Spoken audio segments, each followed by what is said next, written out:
Hare Krishna, welcome everyone. Sorry for the delay. So we'll start our class with our prayers. Namogyanatimirandasya Gyananjana Shalakaya Chakshurunmritam Yena Tasmai Shri Gurave Namaha.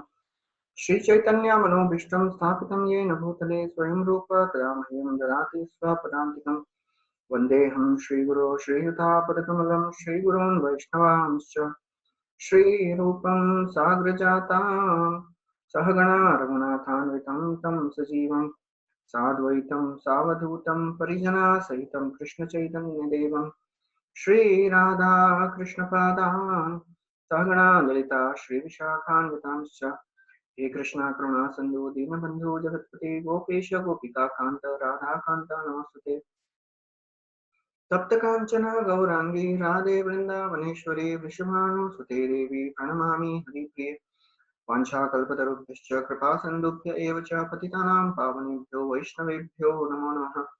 नमो विष्णुपादाय कृष्णपृष्ठाय भूतले श्रीमते भक्तिवेदान्त स्वामी नितिनामिने नमस्ते सरस्वती देवे गौरवाणी प्रचारिणे निर्विशेष शून्यवादी भाष्याख्यदेशतारिणे जय श्री कृष्ण चैतन्य प्रभु नित्यानंद श्री अद्वैत गदाधार श्रीवासदि गौर भक्तवृंद हरे Krishna Krishna Krishna Hare Hare Hare Ram Ram Ram Hare Hare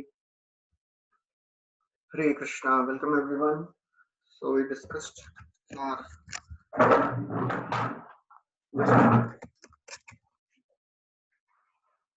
we discussed in our last session about the eligibility qualification for performing the devotional service, and Rupa Goswami described about the Vaidhi Sadhana Bhakti. So we described there are two types of sadhana bhakti, Vaidhi sadhana bhakti and Raganuga sadhana bhakti.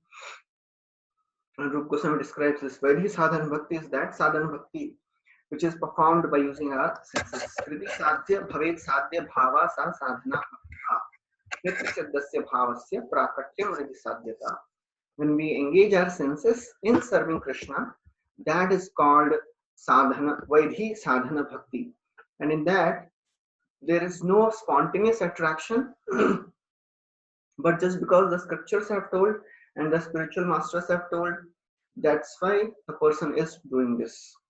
And we saw ultimately that all the Krishna conscious activities, they are meant for ultimate perfection. That is, only by chanting Hare Krishna mantra we can attain the highest perfection.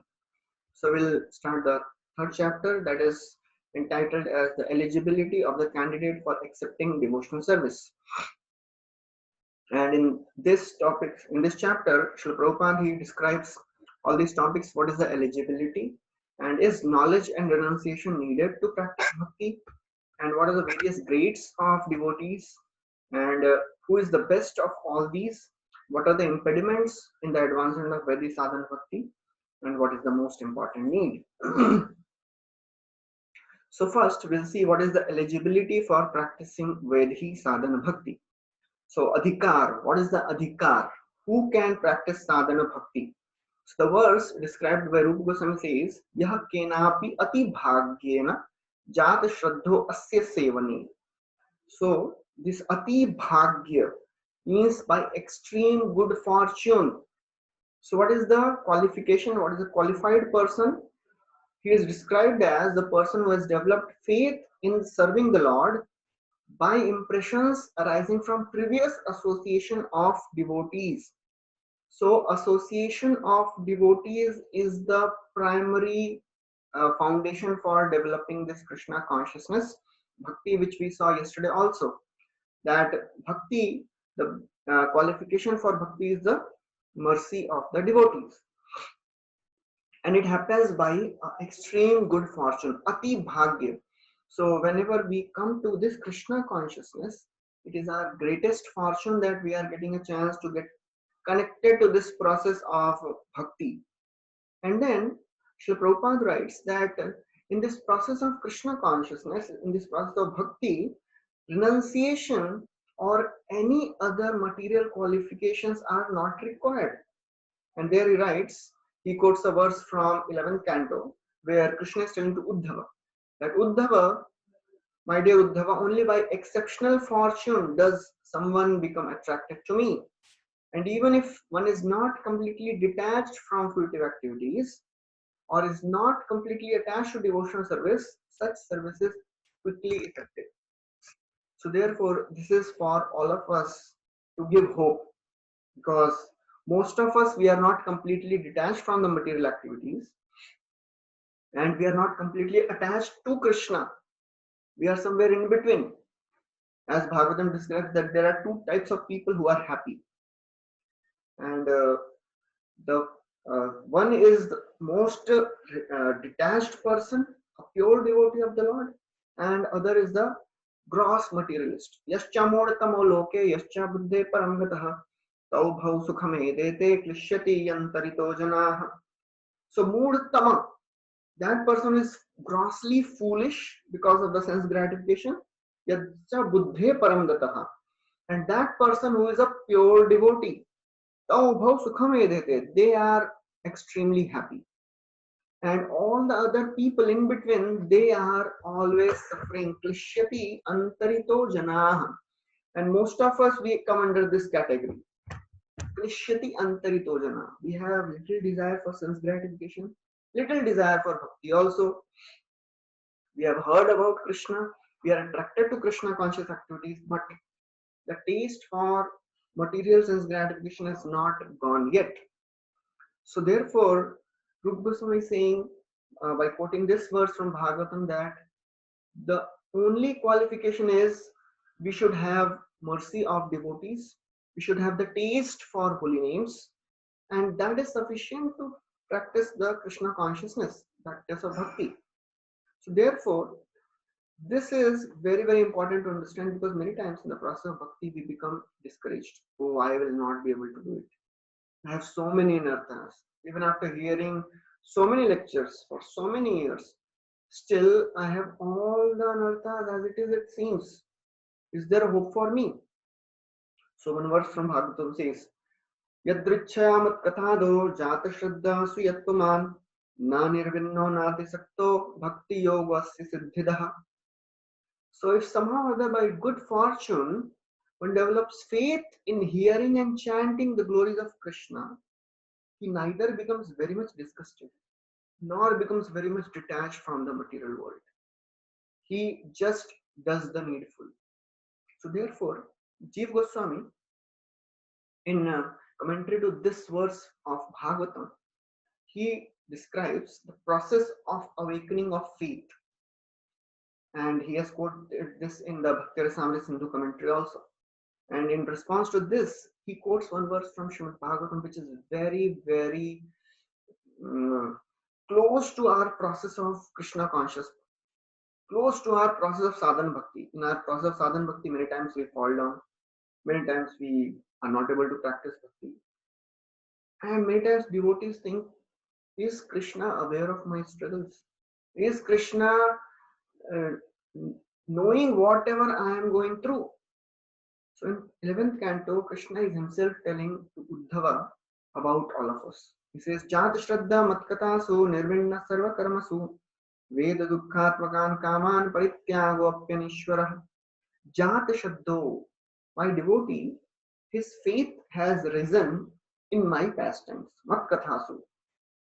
And as a result, Nirvinna Sarva Karmasu, he has become detached from all sense gratification. Because he knows Ved, Dukkhatmakan Kaman, sense gratification leads to misery. Yaisam Sparshaja Bhoga, Dukkha Yona Evate. He knows all this philosophy. Parityago api anishwaraha, but still he is not able to give it up. Even after knowing everything, he is not able to give up the process of sense gratification. Then what does the devotee do?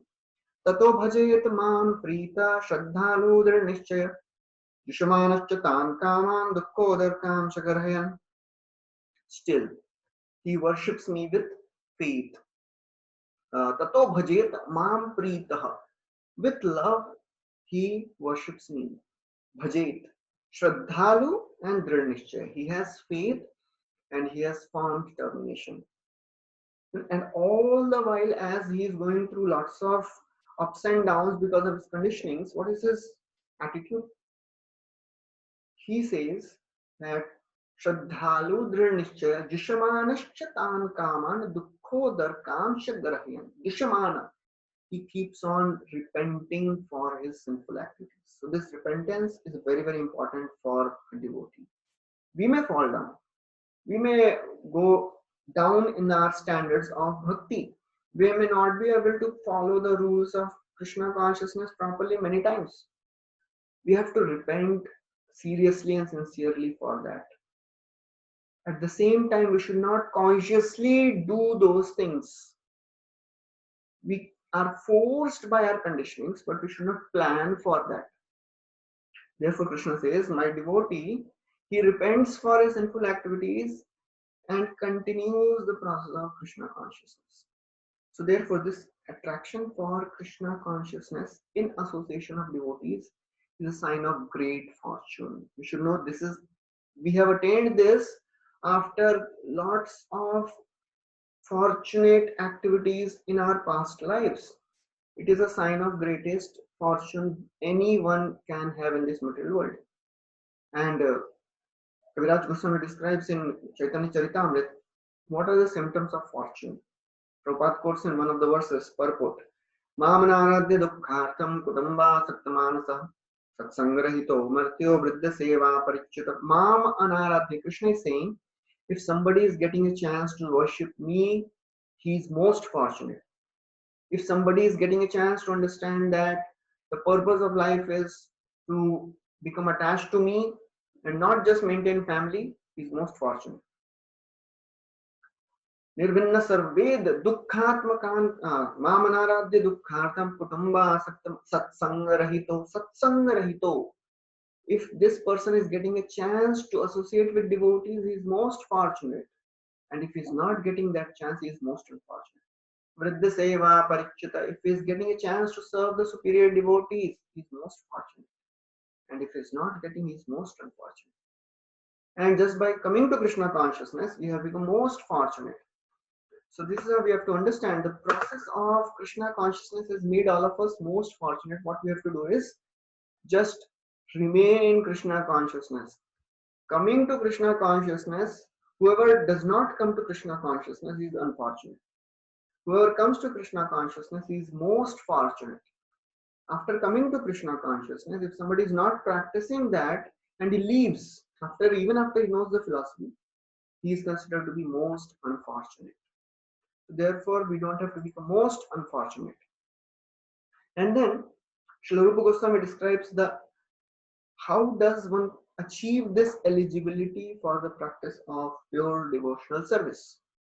And again, Srila Rupa Goswami writes that only by the mercy of pure devotee one can achieve this eligibility of attraction for Krishna's devotional service. And Prabhupada writes, on account of his association with Mahatmas or the great souls, 100% in the devotional service of the Lord, one may attain a little bit of attraction for Sri Krishna.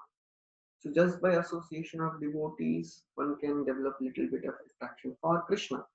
And then after describing this, Srila Prabhupada starts the description of 3 grades of eligible candidates. What is the adhikar?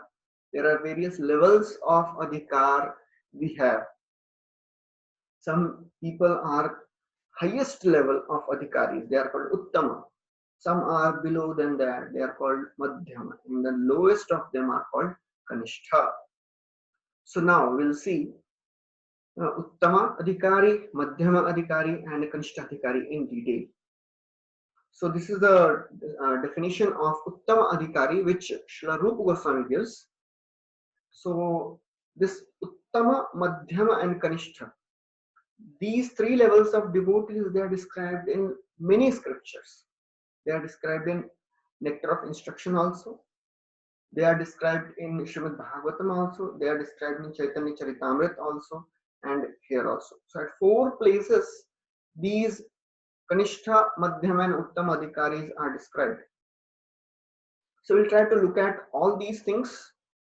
So here in Nectar of Devotion, the Rupa Goswami says, Shastra Yuktau cha Nipunaha Sarvatha Dridha Nishchayaha Praud Shraddho Adhikari Ya sa bhakta uttama mataha. So there, here he describes three qualities of a uttama adhikari devotee. Shastra yukta. Shastra yukta means he is very expert in the study of relevant scriptures. He is skillful in scripture and logic. Nipuna, very expert. He is expert in putting forward arguments in terms of scriptures. And then Dridha Nishchayaha. He is very, very firmly determined in the process of devotional service. And then Praudha Shraddha. His Shraddha is very proud, very, very mature. Nobody can shake his faith in the process of devotional service. So that is the quality of a Uttama Adhikari. As far as Srimad Bhagavatam is concerned, 11th canto describes the qualities of an Uttama Adhikari. And the verse says, Sarva Bhuteshu ya pashyed bhagavad bhavamatmanah bhutani bhagavatyatmani esha bhagavatottamaha. So who is a Bhagavata Uttama? Uttama Bhagavat. So Sarva Bhuteshu ya pashyed, one who sees everyone in connection with Bhagavat Bhavam. One who sees everybody in connection with the Supreme Lord, that person is the Uttama Adhikari person. And there are various qualities of a Uttama Adhikari. So what are these qualities of a Uttama Adhikari? So first of all, he is uncritical. He is not interested in criticizing. And when we are hearing these qualities, we should not think, "Arey, ye to Uttama Adhikari ke liye, hamare liye nahi." We have to strive to develop these qualities. Bhagavad Gita, Krishna has told in 12th chapter many times. These qualities make one dear to Krishna. Bhaktaste yomad bhaktah same priyah. Bhaktaste ativa me priyah. You have to strive to develop these qualities. You have to be uncritical. Many times in devotee circle, biggest tapasya is to keep the mouth shut. Not talking about the faults of devotees is the biggest tapasya. Because in this world, everybody has faults. Kalau dosha nidhi rajan. This Kali Yuga is the ocean of faults. And if we are getting few drops from this ocean of faults, what is the big thing we are doing? So as a pure devotee does not see fault. Krishna does not see fault in anyone. He is called Adoshadarshi. When Putana came, Krishna, he saw that this lady has come to give me milk. And he gave her position of mother in the spiritual world. Aho bakyam stanakala kutam jigam sayapyadayapya sadhavi lebe gatim dhatri uchitam tatonyam kamavadayalum sharanam brajima. So if Krishna does not see fault, as devotees of Krishna, we have to be uncritical. Because when we are with devotees, in close association of devotees, we'll naturally see the faults of devotees because nobody is perfect in this world. So we have to strive to be uncritical. So this is the first quality of a pure devotee. He is pure from anarthas. He is free from any of the anarthas. One of the other qualities of devotees, this Uttama Adhikari, is he is seriously engaged in preaching this Krishna consciousness movement. He expands these Krishna consciousness principles. And Srila Bhaktivinoda Thakur writes that this Uttama Adhikari can be recognized by his ability to convert fallen souls to Vaishnavism. And we can see by the life of Srila Prabhupada, he perfectly has displayed all the qualities of Uttama Adhikari. So as it is a true leader, he knows the way, shows the way, and goes the way. And Srila Prabhupada, by his personal example, he has displayed all these three things. He knew what is the way. He had personally internalized the Vedic scriptures, and he told this to everyone. And he personally went throughout the world preaching this message of Krishna consciousness. He had full faith in the words of his spiritual master, Srila Bhakti Siddhanta Saraswati. So there was one disciple of Bhakti Siddhanta Saraswati. His name was Dola Govind Shastri. Once he was giving a class, and then after the class he went down, and the class was happening at the home of Srila Prabhupada when he was a householder. His name was Abhay Charan Dey. So Dolagovind Shastri, he told Abhay Babu, that time Abhay Babu. So he said, "Oh Abhay Babu, we were discussing this once. Prithvi Tyachya Nagaradi Gram Sarvatra Prachara Hote Moranam. There is a prophecy that the names of Holy Lord Chaitanya will be spread throughout the world.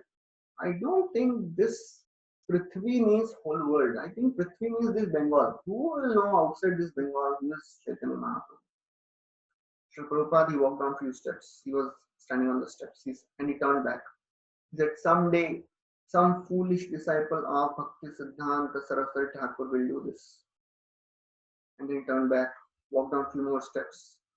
And then, meanwhile, this Dulagoin Shastri is thinking, "Oh, am I that? Will I be that who will preach this throughout the world?" Prabhupada turned back again. He said, "And you won't be that person." Prabhupada had firm faith in the instructions of Srila Prabhu, his spiritual master Srila Bhakti Siddhanta Saraswati. He could prove the words of Chaitanya Mahaprabhu. So that is what is Uttama Adhikari. He knows the way. He personally traveled throughout the world. He worked so hard. He had firm determination in spite of so many difficulties, failing body, so many of the difficulties. Nobody, no one supporting him, but still he continued preaching. And then he showed by his personal example. As Prabhupada said, "I have invented this Krishna consciousness movement." And by his personal endeavor, he has established the principles in the movement of ISKCON. So that is a pure devotees. He knows how to connect fallen souls to Krishna. I know how to deal with this Uttamadhikari. We have to associate with him, faithfully serve him, take shelter through initiation. That is how we can serve Uttama Adhikari. And then after description of this Uttama Adhikari, Rupa Goswami describes about Madhyama Adhikari. So for us, Uttama Adhikari may be a very lofty concept, lofty level. At least we should try to come to this level of Madhyama Adhikari. And who is this Madhyama Adhikari? Shastradishu Anipunaha Shraddhavan. So these are two qualities which are described. He is not expert in arguing on the strength of the revealed scriptures. Shastradishu Anipuna. He is not fully conversant with the scriptures like Uttamadhikari, but still Shraddhavan. He has firm faith in the words of Krishna. His faith is never deterred from the process of devotional service. Although he may not be able to defeat somebody, but he personally is firmly convinced. So this is the definition of Madhyama Adhikari which Rupa Goswami is giving in Nectar of Devotion. Now coming to Srimad Bhagavatam, Bhagavatam describes in some more qualities of Madhyama Adhikari. So he says, "Ishware tad adhineshu balisheshu rishatsucha prema maitri kripopeksha yah karoti samadhyama." Who is a Madhyama Adhikari? So this Madhyama Adhikari has four qualities. He has four types of different relationships with four different people. First, Prema, Maitri, Kripa, and Upeksha. So he loves the Supreme Lord, Prema. His heart is for Krishna. Maitri, he makes deep friendships with the devotees of Lord. He shows Kripa, mercy to the innocent people. And Upeksha, he neglects the envious people. So these are the four categories of people we will meet in today's world. We have to love Krishna, we have to make friends with devotees, we have to show mercy to the innocent by preaching this message, and we will meet people who are not interested, who are envious. We have to neglect them. So therefore, Chaitanya Charitamrita describes Shastra Yukti Nahi Jane Drida Shraddhavan Madhyama Adhikari say Maha Bhagyavan. Shastra Yukti Nahi Jane. He is not very expert in the Shastras. So we should know this knowledge when it is described that Shastradishu Anipun is not, this is not about philosophical knowledge. He may have all the knowledge of the scriptures, but this is referring to the applicational knowledge. Somebody may memorize all the verses. Somebody may know all the logic, all the explanations which are described, all the analogies which are described in Srimad Bhagavatam, Bhagavad Gita. That's all philosophical knowledge. But Madhyamadikari is not so much expert in applicational knowledge, how to apply this knowledge in a particular circumstance. That is little bit deficient in a Madhyamadikari. So Kanishtha, he has no knowledge. Madhyama, he has knowledge of some things. And Uttama, he has knowledge of everything. So for example, if a patient, he goes to a doctor and the doctor gives him some medicine and he gets cured. So now next time patient knows, okay, if I fall ill, I have to take this medicine. So Madhyama Adhikari, he knows, he has seen the effects of the medicine, but he knows how the medicine is working. Doctor, who is like Uttam Adhikari, he knows how the medicine is working so that he can, manipulate the quantity and when to give that medicine according to the person's level. But Madhyamadikari is not so much expert in giving this knowledge according to the person's level, person's understanding. That is a Madhyamadikari. Now, who is a Kanishtha Adhikari? So Kanishtha, Rupa Goswami describes in Nectar of Devotion, Ya yo bhavet komala shraddha sakanishto nigadyate. So this person, Rupa Goswami says, he has one prominent quality. He has very, very weak faith because of very less knowledge of the scriptures than Madhyamadikari. So this is the quality of a Kanishtha. Kanishtha means neophyte. Neophyte means who has just started the process of Krishna consciousness. Chaitanya Charitamrita also describes the qualities of Kanishtha Adhikari. The Chaitanya Charitamrita says that this Kanishtha, his faith is very, very fragile. And the verse says that he has a Komala Shraddha. His Shraddha is very, very Komal. He has just started coming to the process of Krishna consciousness. And somebody says something about, oh, I have heard this thing in ISKCON. I have heard that, there are so many problems in ISKCON, and his faith gets destroyed. Or if somebody says, oh, somebody is giving a higher understanding than this, then his faith in the philosophy gets destroyed. So this is called neophyte. Neophyte means always fighting with devotees. That is another quality of a Kanishtha Adhikari. He thinks, me and God, nobody should come in between. मेरे और भगवान के बीच में कोई आना नहीं चाहिए. He worships only deity. So that is a characteristic which Srimad Bhagavatam gives. अर्चायाम एव हरिये पूजाम य श्रद्धये हते न तद भक्तेषु चान्येषु स भक्तः प्राकृता स्मृतः. So Archayam eva Hariye, he is only interested in worshipping the deities. And when he's dealing with devotees, is not at all concerned with dealing with them properly. And Bhakti Siddhanta Saraswati Thakur, he would tell a story about somebody in Bengal. He had a shaligram. And this devotee, this Brahmana, he would show that he is a very great devotee. And he worshipped the shaligram very nicely. And seeing that worship, many people would come and they would give lots of offering. And that offering would include some badam also, badam fruit. So those of you who know that in badam fruit, you have to break that and then in between we get the badam seed. So after people would go offering this badam, so this devotee would take that same shaligram and he would break those badams to bring that, to take out that seed. So it was called as Badam Bhangi Shaligram. So that's how this devotee has a very, very less faith in the process of Krishna consciousness. His faith is very soft. And of course, he has no faith in devotees.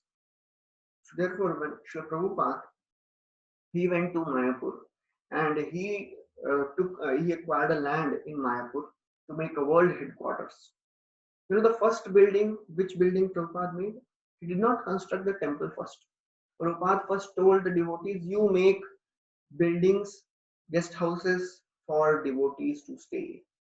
Unless devotees are comfortable, Lord will not be happy. So therefore, devotee worship is more important in beginning stages than worship of the Lord, because Lord is pleased by the worship of the devotees. As Krishna himself says, Lord Shiva himself says to Parvati, Aradhananam sarvesham Vishnuranadhanam param tasmat parataram devi tadiyanam samarchanam. Of all the worships, worship of Lord Vishnu is the best, and even higher than worship of Vishnu is worship of the devotees of the Lord. So that is the quality which is missing in Kanishthadikari. He thinks God and me, nobody should come in between. So therefore, he behaves very badly with devotees. He is not so much interested in dealing properly with devotees, and he gives more importance to the deities, importance to the deities. So therefore, the training in Krishna consciousness should help devotees to uplift their consciousness from this Kanishtha level to a Madhyama level, where they understand that I have to develop relationship with devotees, which is a very, very important qualification in Krishna consciousness. Because unless devotees are pleased, Krishna will not give mercy. Because bhakti begins by the mercy of devotees, and devotee gets mercy, shows mercy, and only when devotee shows mercy, Lord shows mercy. We hear a story in the Srimad Bhagavatam, first canto. It is described that one time uh, uh, Arjuna and Krishna, they were in Khandava forest, and somehow this Mayadana was about to be burnt. Mayadana took shelter of Krishna because he was being burnt and he was chased by the chakra of Lord Krishna also. So as Mayadana took shelter of Krishna, Arjuna he protected Mayadana and he gave assurance that okay, don't worry, you will be saved. When Arjuna gave assurance to Mayadana, Krishna also had to give mercy. So Krishna also gave mercy to Mayadana. And then when Krishna gave mercy to Mayadana, what happened? Lord Krishna said, now you have to do some service to Arjuna. Make a huge, magnificent palace for Pandavas. And that's how this Mayadana was very expert in the architectural skills. He created a whole Sabha, Maya Sabha. You know.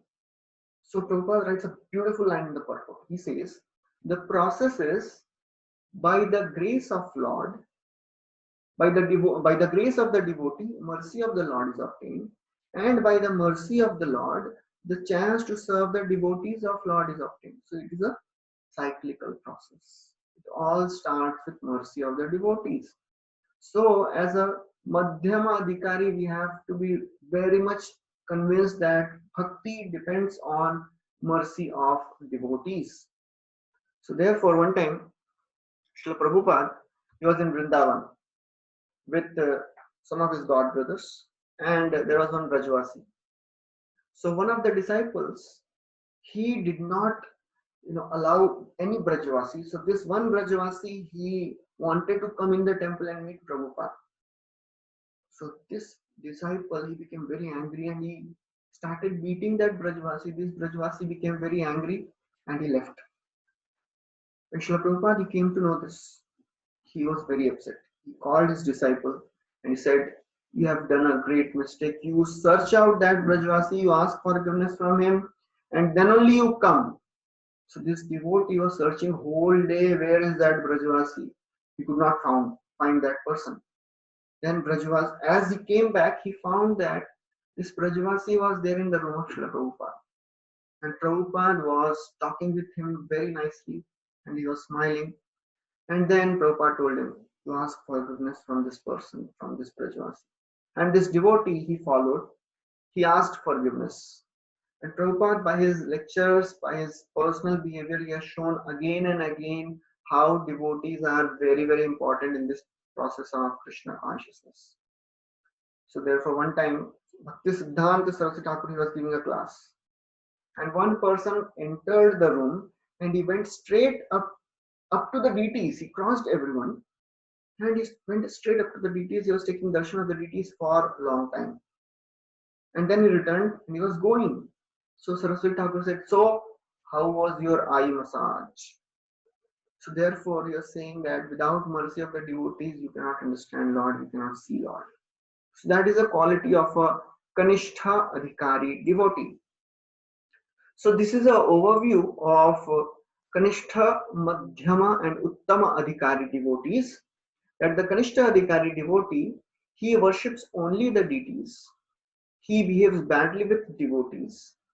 And he is Harinam initiated, means he is told this mantra. This is not a proper initiation, but he is just given the mantra. He's trying to chant, and his faith is very, very fragile. And Madhyamadhikari devotee, he has four types of dealings with four types of people: Prema, Maitri, Kripa, and Upeksha. He loves Krishna, he makes friends with devotees, he shows mercy to the innocent people, and he avoids the envious people. So therefore, this Madhyamadhikari is fixed up in the process of Krishna consciousness, and he takes initiation.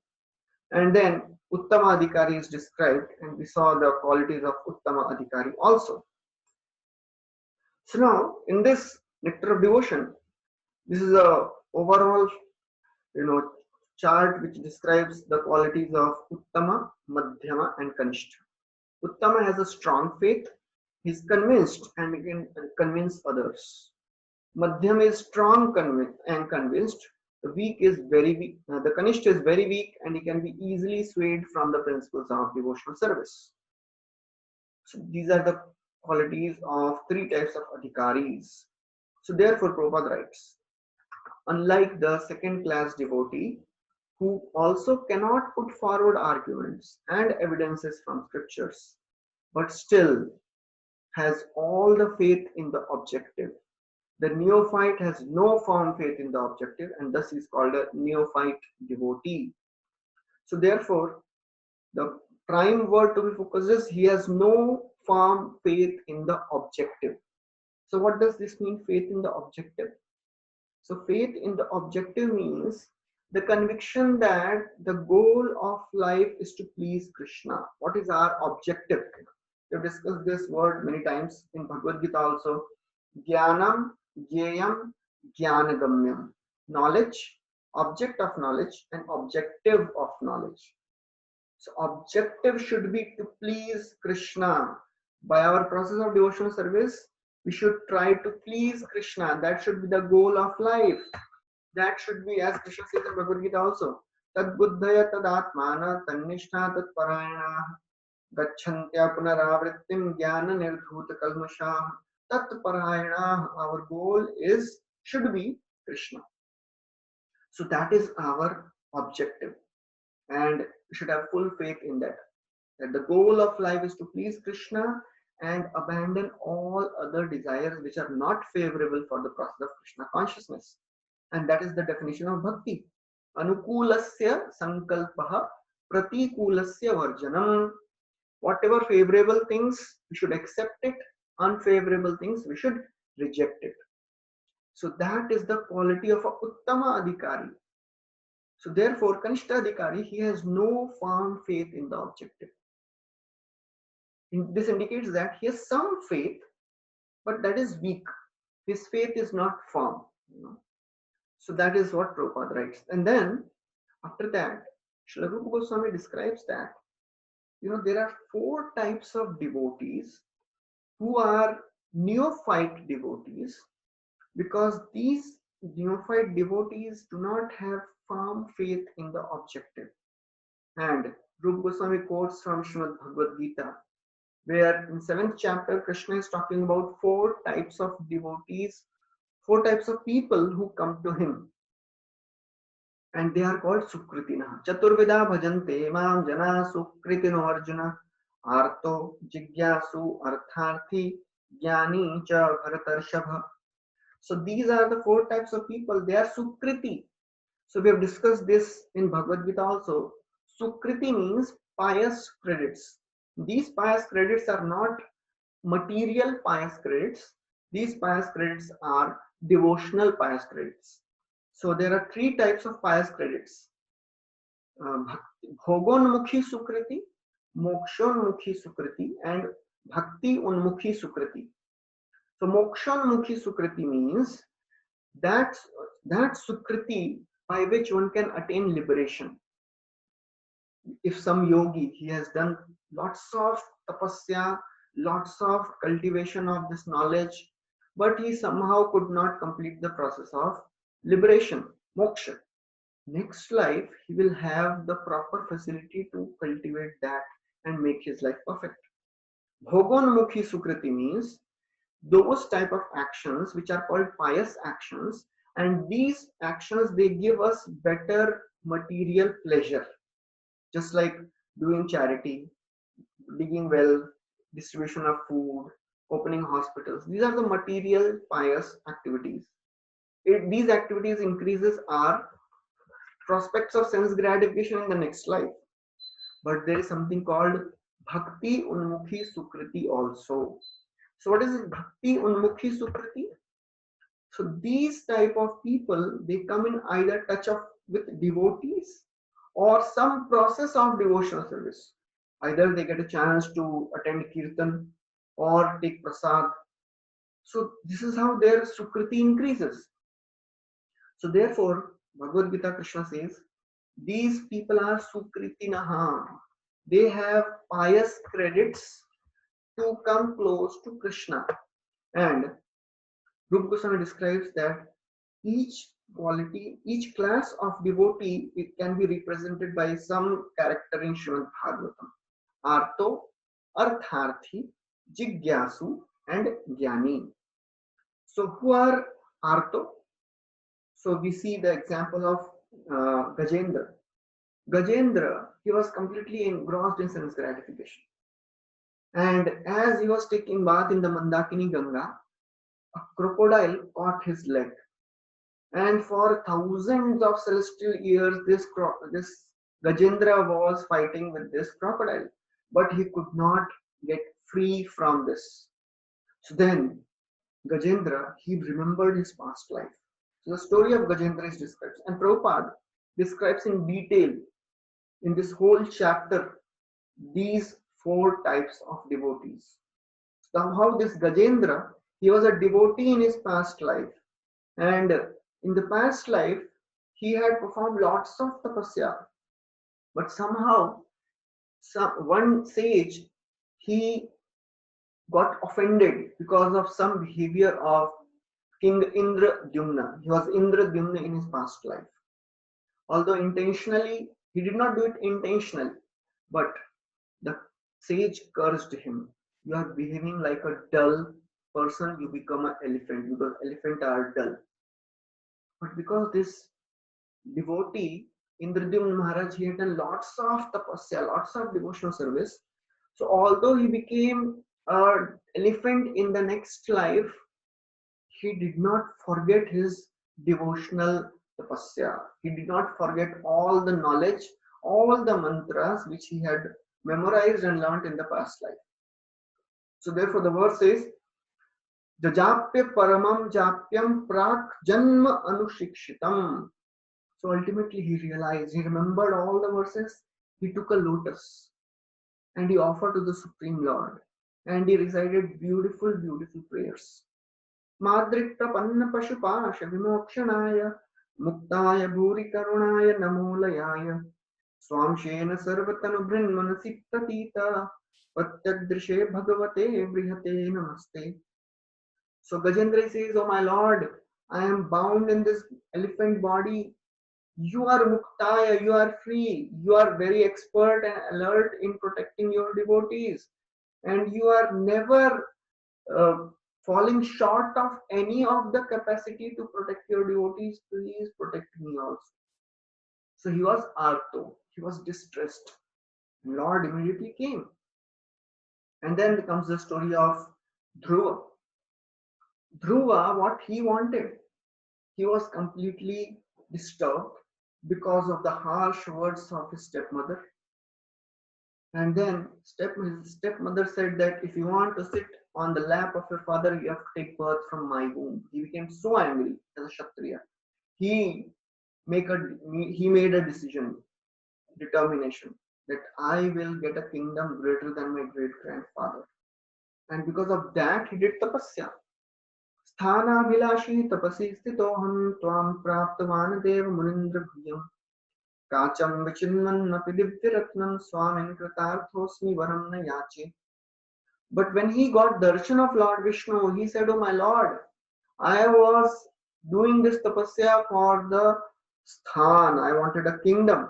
But after I got your darshan, of my Lord, I realized that what I was looking for were broken pieces of glass, and what I have got is diamond."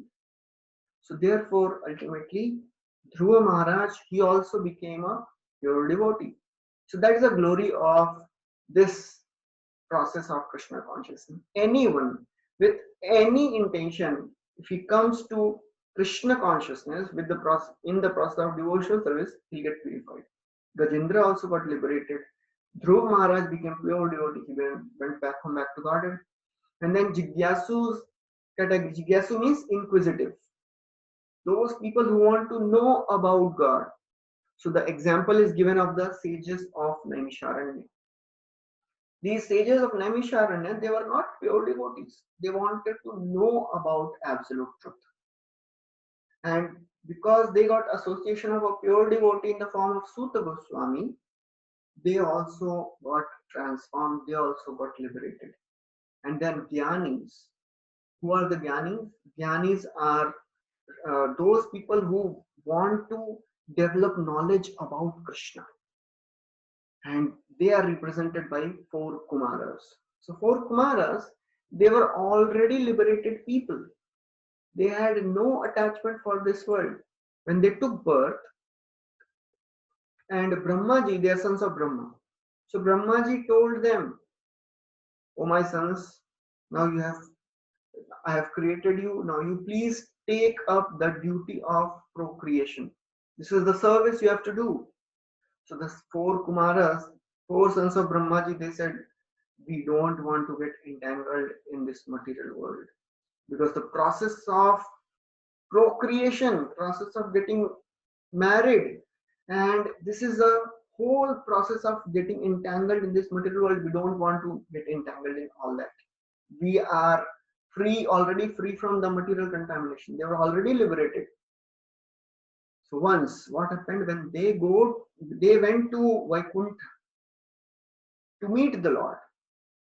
And when they just smelled the fragrance of tulasi which was offered to the lotus feet of the Lord, they also got transformed. And the beautiful verse describes Tasyaravindanayasya padaravinda Kinjal Kumishra Tulasi Makaranda Vayu Antargatasva Vivarena Chakara Tesham Sankshovam Aksharajisham Apichitta Tanavoha. So it is described Tasya Arvindanayana. Arvindanayana means Supreme Lord who has a lotus eyes.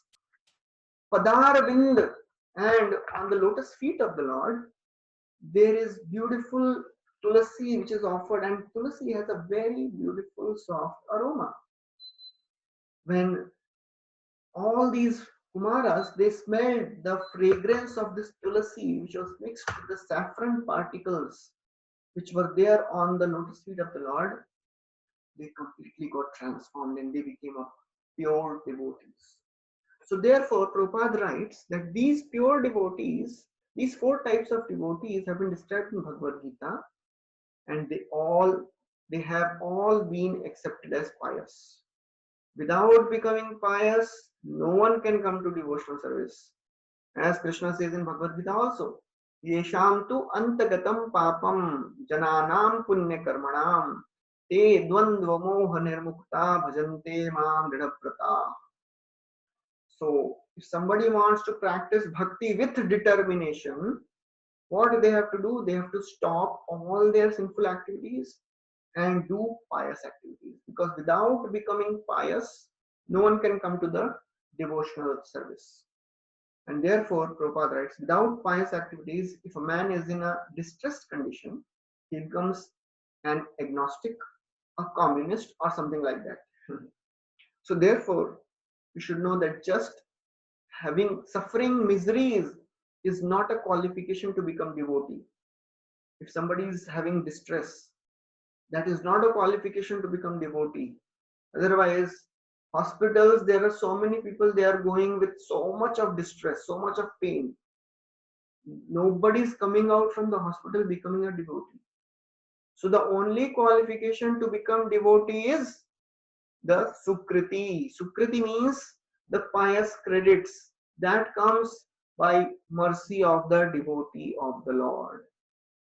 So therefore, Prabhupada, because he does not firmly believe in God, he thinks that he can adjust his distressed condition by totally disbelieving in him. So person who does not have pious activities, he does not believe in God. He tries to find all the other means how to come out of this distress. So therefore, Prabhupada writes that of all these four types of people, the Gyanis, they are very, very dear to Krishna.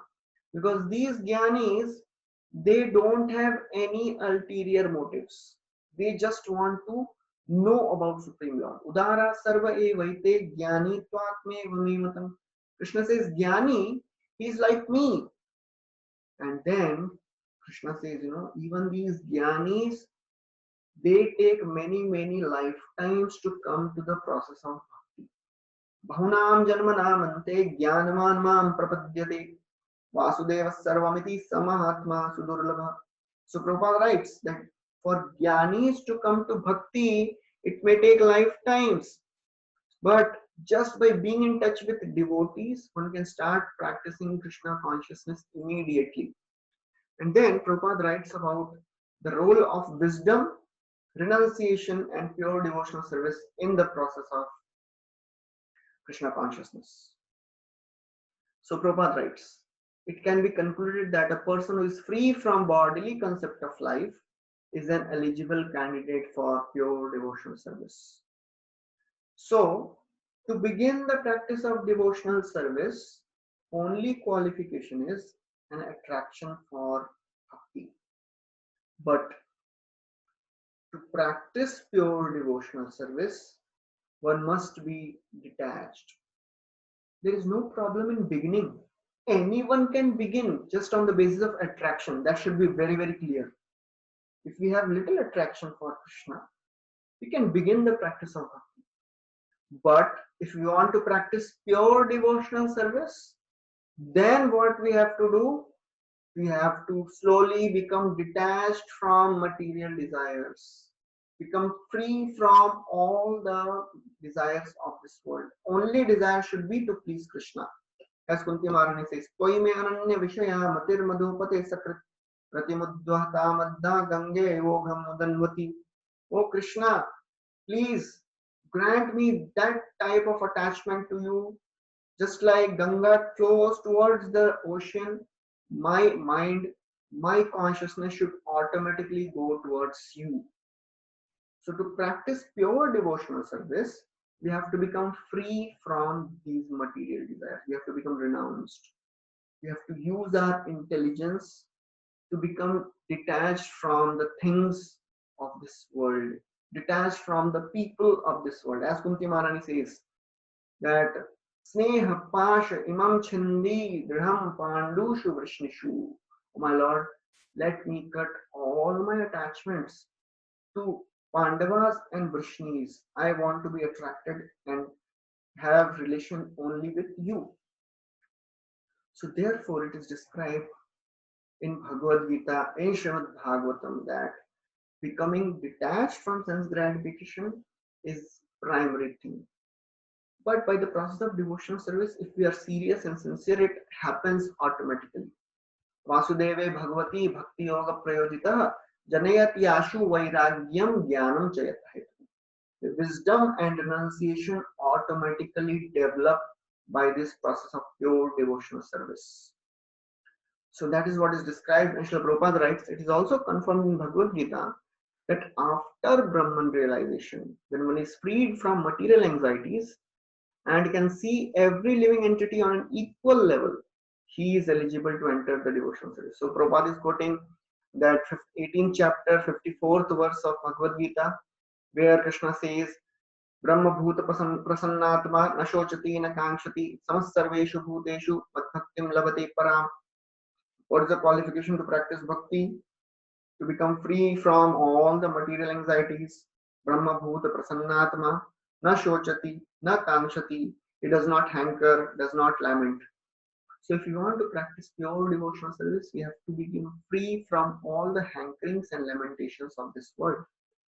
And then Rupa Goswami describes, what are the disqualifications for this practice of bhakti. So he says, there are two disqualifications in this process of bhakti. And what are these? He says bhukti and mukti. Bhukti mukti sprihayavat pishachi hridi vartate tavad bhakti sukhasyatra katham abhyudayo bhavet. So this bhukti and mukti, they are compared to which? Why bhukti and mukti they are compared to which? So Srila Prabhupada writes that Rupa Goswami is therefore compared possessing these bhukti and mukti. Bhukti means the desire for material things of this world.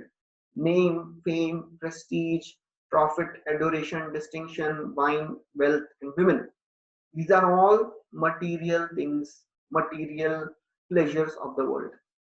If somebody is attracted to these things, he is not qualified for bhakti. Second, mukti. If somebody is attracted to impersonal liberation, he is not qualified for the process of bhakti. And Prabhupada writes, the desire of bhakti and mukti are being influenced. Rupa Goswami compares that desire of bhakti and mukti is being influenced by the black art of a witch. In both cases, one is in trouble. Bhakti means material enjoyment and mukti means to become free from material anxiety and to become one with the Lord. So one with the Lord means merge in the impersonal Brahman. These desires are compared to being haunted by ghosts and witches. Why they are compared to as ghosts and witches? Because a haunted person is not free to act according to his desire. He is forced to fulfill the desire of the ghost or a witch who possesses him. Similarly, one who is haunted by the desire of bhakti and mukti, they cannot act on the platform of bhakti. Instead, the ghost of bhakti and mukti will force him to spend all his energy in pursuit of sense gratification and liberation. Either one will be interested in sense gratification or in liberation. So this ghost of bhakti and the witch of mukti is very, very dangerous for a devotee. Therefore, Bilmangal Thakur, he says, "Oh my Lord, after I have realized the deeper ecstasies of devotional service, I am not even attracted to all the sense gratification of this world, and I am even not attracted to the liberation. In fact, Mukti Devi is standing in front of me with folded hands." So it says, Mukti Swayam Mukulitanjali Sevdyate. Mukulitanjali means with her hands closed, she is ready to serve me. Dharmartha Kam Gataya Samaya Pratiksha. What to speak of Dharma, Artha, and Kam? So therefore, the conclusion of this chapter, Prabhupada writes that the only qualification to begin devotional service is the mercy of the devotee, and the qualification to advance in the Vedic sadhana bhakti is one should have faith in the scriptures and one should have knowledge of scriptures. And then third thing is the qualification for practicing pure devotional service is liberation from the bodily concept of life. Fourth thing is what is the disqualification? Disqualification is the desire for bhakti and mukti. And then in the end, Srila Rupa Goswami now starts the description of how a devotee is so very staunch in his rejection of bhakti and mukti. So from this point onwards, next full chapter describes 30 quotes on moksha laghuta krit. So in this chapter, 8 quotes are described. Rupa Goswami gives 8 quotations from various scriptures. showing how devotee is not interested in mukti, he is interested only in bhakti. So moksha lagutakrit means the happiness which a devotee gets in bhakti is so much that this moksha, happiness of Brahmanand, is insignificant. So first of all, he quotes this verse from Sikshastakam. Na dhanam, na janam, na sundarim kavitam va jagadish kamaye mama janmani janmanishware bhavatad bhaktiraheta people. Devotee is not interested in sense gratification. Dhanam, janam, sundarim. And then he quotes another verse from Bilvamangal Thakur, which we discussed just now, that after he has developed devotional ecstasies, Mukti Devi is standing in front of him with folded palms. And then he quotes another verse from third canto of Srimad Bhagavatam, describing the beauty of the Lord. And he says, the taste of the sweetness of the beauty of the Lord is so much so that the devotee is not interested in any other desires. He is not interested in looking anywhere else. Therefore, Kaviraj Goswami also describes about the beauty of the Lord in great detail. Krishnanga lavanyapur madhur hoite sumadhur tate ei mukh sudhakar madhur hoite sumadhur taha hoite sumadhur tar ei smita jyotsnavar. So Kaviraj Goswami says, Krishna Anga, the body of Krishna is a city of beauty. Lavanyapur, Pur is a city. So body of Krishna is a city of beauty. And even more beautiful than the body of Krishna is the face of Krishna. Tate ei mukh sudhakar. And even in that face of Krishna, more beautiful is the smile of the Krishna. So smile of the Krishna is the most beautiful of all the things. And Krishna, by his smile, he attracts the devotees.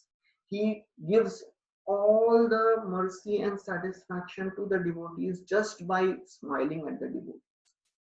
So therefore, we should know that we are not getting attracted to this beauty of Krishna because we are not desiring enough. Only thing which is lacking is our desire. So if we want to develop attraction for Krishna, first of all, we have to develop a desire. We have to desire that I want it, I need it. And that desire should be expressed in our actions. And then he describes so many of the other things.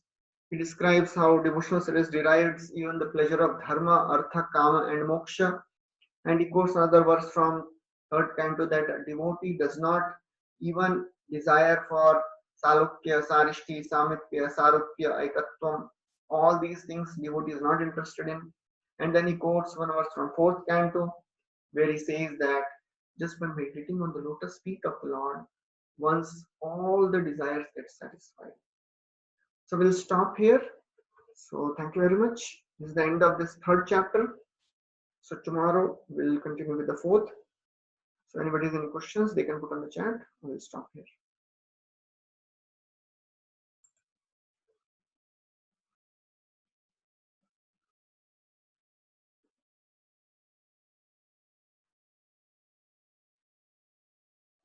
Here's one question. Does chanting every day protect from ghosts and malicious spirits who want to trouble you?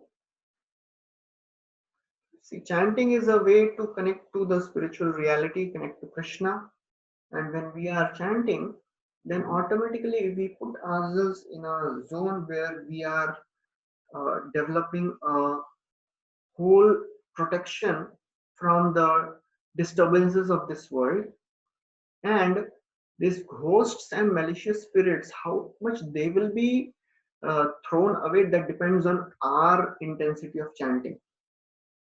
Because there are pure devotees in the past who have removed ghosts from the bodies of people, and they have removed their uh, ghosts from a particular place just by chanting the names. And Srila Prabhupada has personally shown by this example.